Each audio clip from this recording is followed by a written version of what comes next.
Ladies, our tender ride is here. Let's go. I'm ready. Here, why don't you sit on my lap?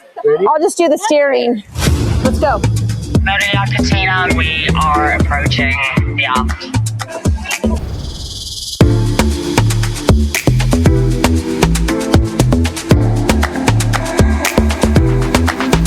Hey, what's up, y'all? This is Kevin Michel. I am back again with another video. So today we are going to look at this this track that has been placed in so many different shows, actually through Universal Music, which is amazing. So I've had a chance to collab and provide tracks for Universal Music, and this track in particular has gotten so many placements. And I think one of the main reasons is the way I structure a lot of my tracks. So we're going to look at the structure today and kind of see what I did. I also have a free guide right in the description if you are interested. It's the same exact structure that I use for this, and this has been placed. So if you're someone that is interested in sync and you're having a tough time with structure and kind of a direction, I think this is a great place to start, and it's free. All right, so let's get started. As you can see, I kind of have some of the arrangement here. I mentioned in my previous videos, you want to make sure you kind of follow a A format when you're structuring your songs. So we're going to kind of walk through everything, and I'll pinpoint what the A section is and the B section is, so you can kind of get an idea of the difference and the approach. So let's get started.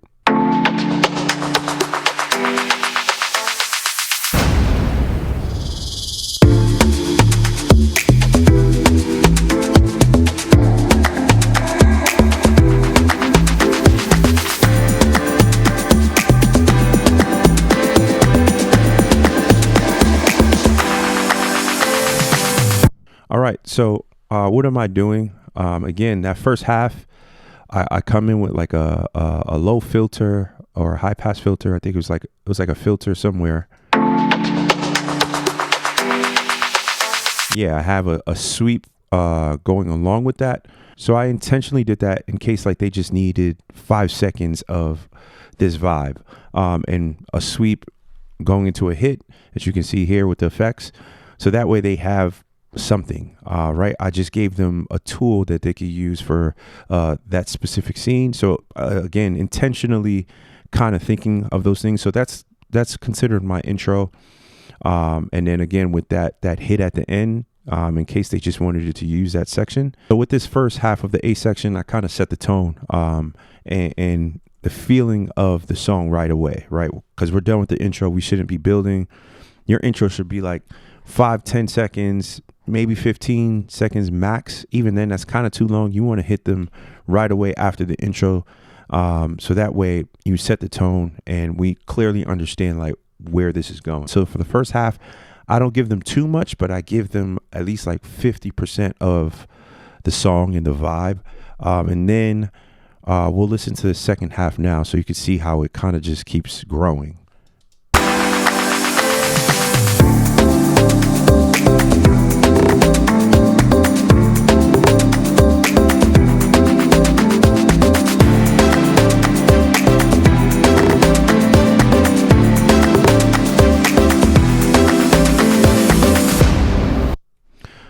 All right. So as you can see, if you just even look at the audio forms, like there's a lot going on in terms of just different things dropping in, coming out. So like this pad was here for the first half of the A section. Right. But for the second half, it's not there. Right. So if I play it. Right. Again, this is all intentionally done to keep things interesting, to keep things moving. And then as you can see, this synth right here was not here, and this looks like it was doing something completely different. So let's play that.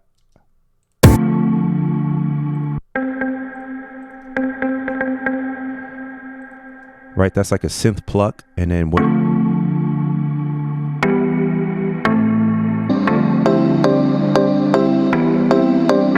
And this second synth sounds like it's doing a completely different melody on top. It's like a counter melody on top of these chords, this synth pluck here.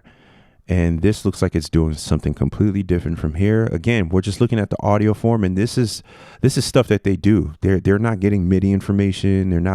They don't know, right? So, but they're looking at the form to see like, how's this track developing? And so these are the things like when you're going in and you're creating, you kind of want to be mindful of like, how do I keep this interesting? And I think I mentioned this in my, in previous videos. You kind of want to have like a 8-bar or 4-bar rule where like every 4 to 8 bars, you want to kind of add a new element. And it doesn't have to be something too crazy or too drastic. It just has to be light and kind of just uplifts and keeps things interesting. So as you can see, again, I have a brass here.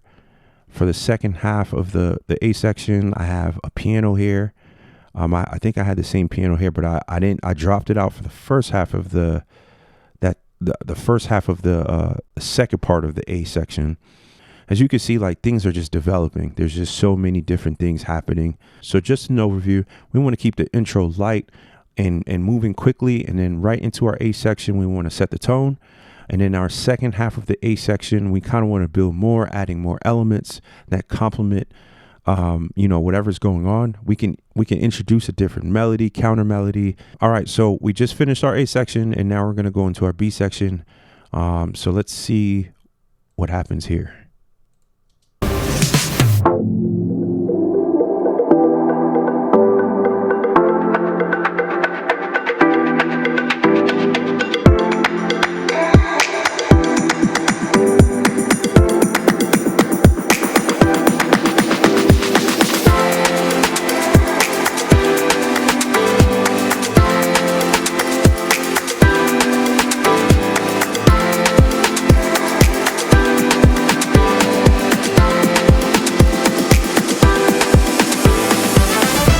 All right. So as you can hear, everything kind of just shifts, but it's still in the same pocket. I introduced like a percussion groove in the beginning, and I had like a high pass filter. And you can see the synth is pretty consistent.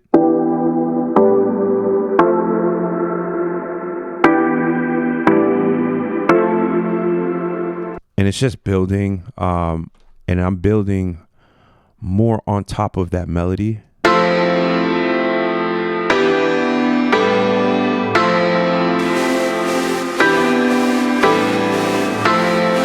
I think I ended up sampling myself with like the vocals and just kind of just like added like little altar boy and different things to make it more fun and give it some texture.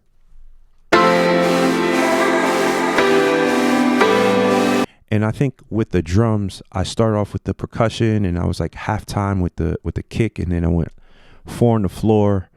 At some point, we could listen to that.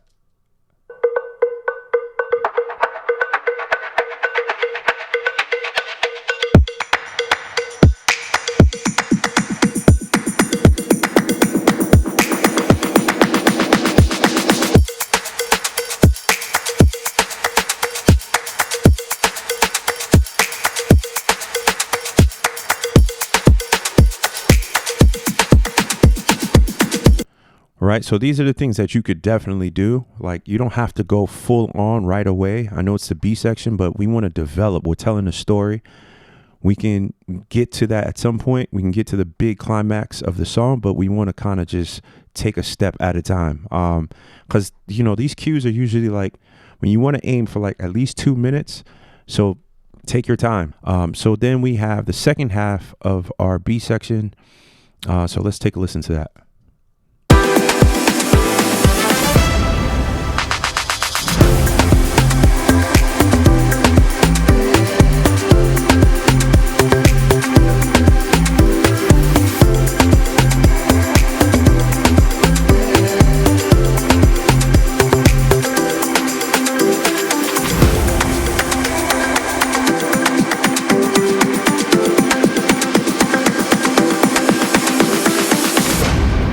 So our second half of our B section, there's a ton of things happening.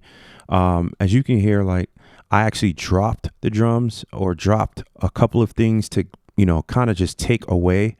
I tend to intentionally think, how can I kind of just like make this feel different without doing too much. So again, it's kind of like the opposite. You know, we're adding.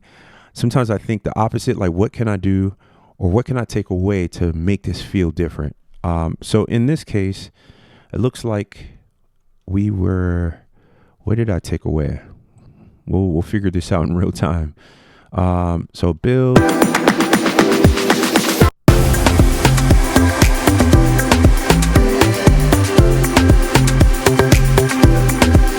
Oh, so I think I took away the bass from this bass line, right? So take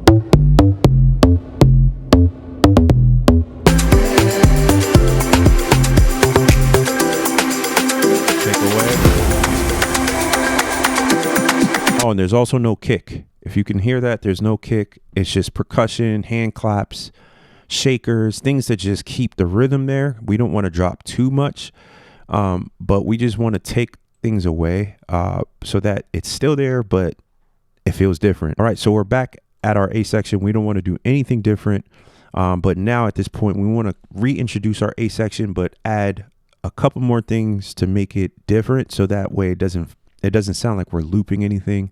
It doesn't sound like we just copied and pasted and we're done with it. The more details that you add, the more interesting your track becomes and the more it'll be used. And I think, again, that's why this track is doing so well. So we'll play our last A section.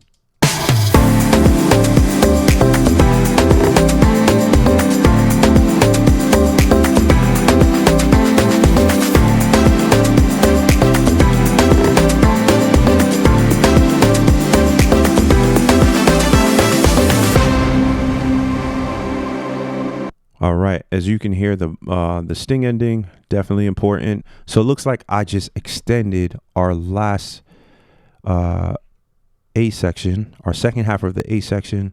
So a lot of the instruments now are playing for the full length. Not all of the instruments were playing, and it looks like I just literally just let everything play. All the instruments are going in. And I see why it feels different. It feels more full. I wanted this A section to be like the climax of the song, like the big part where everything is playing. You fully understand where we are, and then into our sting ending. So that I think that really works well. See in the example in the Below Deck show, they did use it, and they used it for a long period of time, so many different times, because I think when you arrange it in a way where it's intentional, you enhance your chances of them using it over and over when you give them so many things to use. There's a free structuring guide that's available to you. So again, hopefully you all found this helpful. But until next time, be great.